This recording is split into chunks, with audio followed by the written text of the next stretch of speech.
Et bonjour à tous, j'espère que vous allez bien. Aujourd'hui, vidéo un peu spéciale. C'est un abonné qui suit la chaîne Triac Affaires qui est venu m'apporter un ampli qui est en panne. Donc l'ampli c'est un Technics et c'est un SU-V2. Donc ça c'est le modèle. Donc on a un souci. Alors je vais vous expliquer tout de suite ce qui se passe. Je vous mets tout de suite le schéma. Donc il y a un STK qui était HS sur cet ampli. Donc c'est le IC301, celui-ci. Donc il y a un souci avec tout le BIAS. Donc le BIAS il se fait là. Il a déjà remplacé deux STK qui ont pété tout de suite. Donc là, il va falloir qu'on comprenne qu'est-ce qui se passe et pourquoi. Je tiens à dire quand même que ce STK, il est plus si facile que ça à trouver. On le trouve sur Internet. Alors moi, si je peux conseiller, c'est éviter de le commander par exemple sur eBay. Commandez-le plutôt sur AliExpress. Il y a beaucoup de contrefaçons dans les STK. Et il se peut que ce soit pour ça qu'ils aient claqué, hein, d'ailleurs. Pour l'instant, on ne sait pas. Il y a un souci ici avec les tensions. Donc on va faire une mesure tout de suite. J'ai enlevé le STK, le IC302 qui était bon pour pouvoir faire une comparaison entre les tensions qu'on a ici. Par exemple, pin 11, pin 10, pin 7 et pin 13. Donc on va, et pin 12 aussi, ouais. Donc on va mesurer tout ça. On va voir ce qui se passe. Donc pour le GND, vous pouvez vous mettre là sur le dissipateur. Moi je me suis mis sur la carcasse de l'ampli. Donc bien sûr mon multimètre s'est cassé la gueule. Donc on va se mettre sur le calibre 200 volts. Parce que 20 volts ça dépasse la tension d'alimentation. Alors comment je vais le mettre moi, pour arriver à faire mes mesures tranquilles. Voilà. Donc en tension d'alimentation, on a du plus 41,6 volts. On peut monter à plus 43 volts par exemple. Et on a également du moins 42 volts ici qui arrive sur la patte. Alors ça, bien sûr, on voit pas. C'est la patte 5, la pin 5. Si on suit un peu au niveau de la logique, c'est pin 5. Donc les tensions déjà sont bonnes. Les 41,6 et moins 42, ça c'est bon. On a bien les tensions.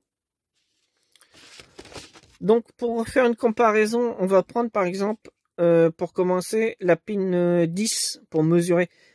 Donc pin 1 est ici, ne pas se faire avoir, comme on a retourné l'ampli, la pin 1 est ici, donc il faut compter 10. On va faire ça pour IC302 et on va faire ça pour IC301 pour comparer les tensions qu'on a. Alors, je tiens à rappeler que les diodes ici ont été changées, remplacées par un modèle avec une tension supérieure, donc ça n'a aucun effet. Donc je vais commencer à mesurer par la pin 10. Donc pin 10 déjà j'ai moins 22 volts, ce qui est normal. On est en tension inverse, on est en négative. Donc ça c'est avec le STK enlevé, je précise. Maintenant je vais venir mesurer la pin 11 pour savoir combien j'ai dessus.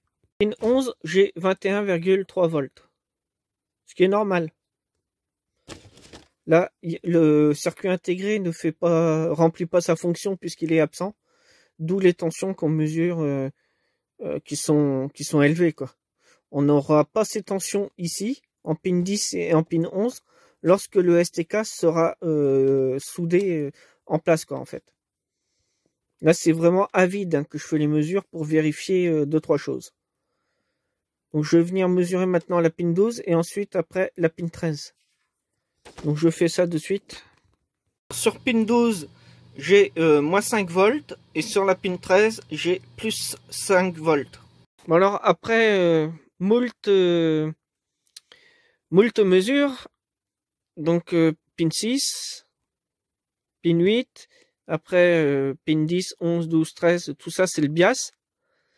Donc en fin de compte, ne vous faites pas avoir lorsque vous avez ce genre d'ampli.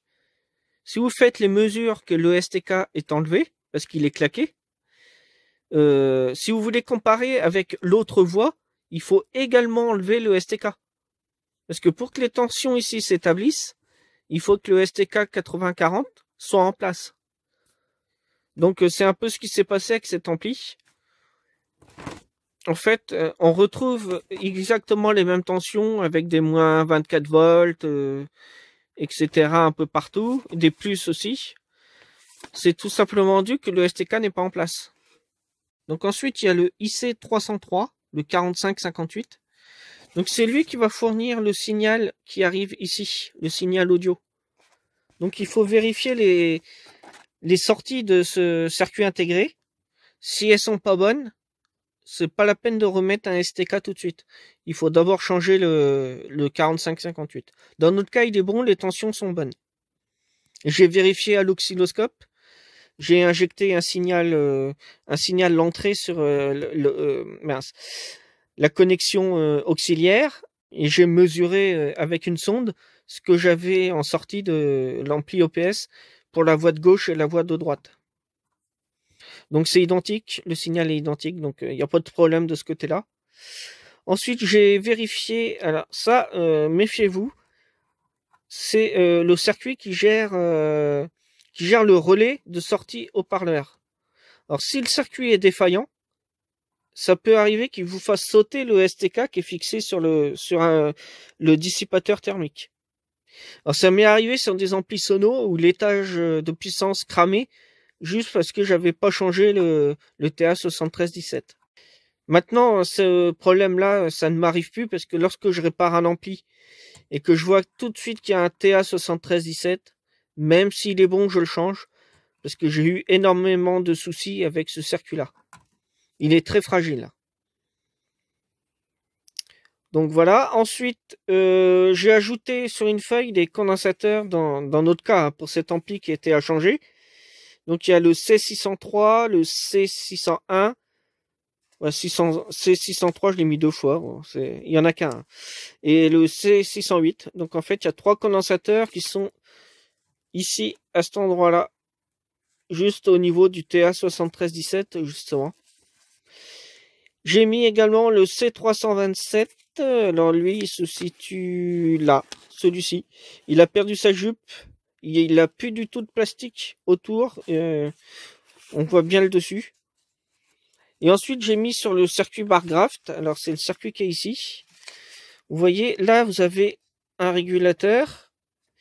Et vous avez des petits condensateurs qui sont juste à côté. Et en fait, tellement ça chauffe que vous voyez, là, il a perdu sa jupe aussi, lui. Comparé avec un condensateur comme ça, vous voyez, il y a tout le plastique sur le dessus. Là, il n'y a plus. Donc, ne pas confondre avec les nouveaux condensateurs qu'on a actuellement qui sont vendus sur le marché pour les nouveaux appareils. Il y a certains condensateurs où que le plastique n'est pas sur le dessus, qu'on voit toute la ferraille, tout l'alu. Ce ne sont pas les mêmes condensateurs. Là, ce sont des condensateurs classiques d'il y a 20 ans. Donc, il ne faut pas confondre. Donc là, inutile de mettre des condensateurs low ESR. Vous mettez des condensateurs normaux, ça sera bon. Donc il y en a un, il y en a les deux ici, et l'autre, je sais plus trop c'est lequel. C'est le C701, 709 et 707. Donc c'est ce condensateur-là qui est foireux également, qu'il faut changer. Bon, moi, ce que je conseille quand même, lorsque vous faites un travail sur un ampli qui est à cet âge-là, pour certains, ça ne leur plaira pas, parce que eux, ils ne fonctionnent pas comme ça. Moi, lorsque je redonne un ampli, mon but, c'est qu'il fonctionne, mais pas qu'il s'arrête de fonctionner dans 3 mois ou dans 1 mois ou dans 6 mois. Mon but, c'est que l'ampli reparte et fonctionne correctement. Quitte à changer des composants comme les condensateurs, peut-être à tort, il y en a peut-être qui sont bons, mais tous les petits, moi je conseille de les changer. C'est pas pour le prix que ça coûte. Vérifiez bien où est le moins. Vous avez un trait sur ce genre d'ampli. Un trait en arrondi. Donc ça signifie le moins des condensateurs. Notre abonné de la chaîne Triac Affaires, lui, a changé déjà les gros condensateurs. Donc c'est des 8200 microfarads 50 volts. Ces condensateurs-là, on a l'impression qu'ils sont neufs. Ces deux-là sont neufs. Ça se voit, c'est pas. Et celui-là aussi, il est neuf. Bon, par contre, les autres n'ont pas été changés. Ça serait pas mal, hein. Moi, je conseille de les changer, comme j'ai dit tout à l'heure, parce que ça peut être que bénéfique pour cet ampli. Lorsque vous refaites les soudures, faites très attention. Alors, est-ce qu'on va le voir? Voilà. Regardez comment la soudure a été refaite. Donc là, elle est mauvaise. Il faut remettre bien de l'étain tout autour. Surtout que c'est le condensateur d'alimentation. Voici le schéma avec le fameux TA7317P qui protège les haut-parleurs. Donc on a la bobine ici du relais. Donc on passe par une résistance de 390 ohms, 1 watt pour la R612 avec l'alimentation 41 volts. Le relais c'est du 24 volts, la bobine. Donc en fait compte, lorsque le circuit intégré active le relais, donc les contacts du relais, il vient mettre l'autre extrémité de la bobine au GND, ce qui permet de commander cette bobine. Alors ici, j'ai mis qu'on a moins 42 volts qui arrive ici, qui passe par une résistance R607, et au final, en pin 5. Donc on a l'entrée ici qui est en pin 2, et on a des résistances de forte valeur, là c'est des 100 kΩ, qui sont reliées sur les sorties haut-parleurs. Si je n'ai pas de tension continue ou de courant continu, eh bien mon relais, lui, va se fermer. Et je vais pouvoir avoir du son en sortie de l'ampli.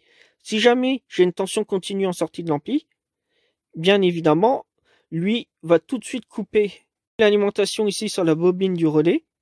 Du coup, les contacts vont s'ouvrir à nouveau comme ici, et je n'aurai plus de son en sortie. Donc là, la vidéo est vraiment très très courte, parce que cet ampli va repartir comme ça. Notre abonné va reprendre l'ampli et continuer lui à travailler dessus. C'est un peu le but, hein. Je pense que c'est comme ça qu'il va mieux apprendre à travailler sur ce genre d'électronique. C'est en faisant, il faut le faire. Moi j'ai marqué ce que j'ai relevé. Donc les condensateurs qui étaient foireux. Pourquoi ces tensions mesurées à vide n'étaient pas les mêmes que lorsque il y a un STK qui est présent. Et ensuite, comme je le disais, c'est sûrement un STK 8040 qu'il a acheté, qui sont de contrefaçon. Et c'est pour ça qu'ils pètent. Ils sont pas si faciles que ça à trouver, ces STK. On les a que en Chine, en général. Et en Chine, on nous vend aussi de la contrefaçon. Et lorsqu'on met le STK, ça pète directement. Donc apparemment, d'après ce que j'ai compris, ça fait déjà 2 STK qu'il a remplacé ici pour le IC301. Et le STK ont pété aussitôt. Bon, c'est de la contrefaçon, c'est normal. Il peut en mettre 10, ça sautera. Donc après, je sais pas exactement où qu'il a commandé ces STK. Donc moi, je peux pas savoir si c'est des bons STK ou de la contrefaçon. Donc un test qu'on peut faire quand même, c'est avec le STK qui est en place, mesurer les résistances qu'on peut trouver dessus, donc hors tension. Faut pas mettre l'ampli sous tension, bien sûr. Et mesurer des fois si on voit une différence, par exemple, entre la pin 8 et la pin 6, ou la sortie pin 3, et puis par exemple le BIAS, ou par exemple l'alimentation. Dans les circuits de contrefaçon, on peut avoir des liaisons qui sont faites directement entre la pin 2 et la pin 10 par exemple. Si vous avez aimé cette vidéo, n'hésitez pas à mettre un pouce vers le haut. Je rappelle encore le forum Triac à faire. Si vous avez un problème sur un appareil ou autre, vous inscrivez, c'est gratuit. Donc sur ce forum, vous pouvez poser n'importe quelle question électronique si vous avez un problème sur un appareil. Ça peut être le poste radio, ça peut être le frigo, ça peut être ce que vous voulez. Donc il faut s'enregistrer, c'est la seule chose. Pour ceux qui ne sont pas abonnés, qui découvrent cette vidéo, n'hésitez pas à vous abonner juste en dessous de la vidéo et mettre la petite cloche. Comme ça, vous recevrez une notification à chaque fois qu'une nouvelle vidéo sortira. Donc j'espère vraiment que cette vidéo vous a plu. Je vous dis maintenant à la prochaine pour une future vidéo. Soyez sages. Allez, bye bye. Salut!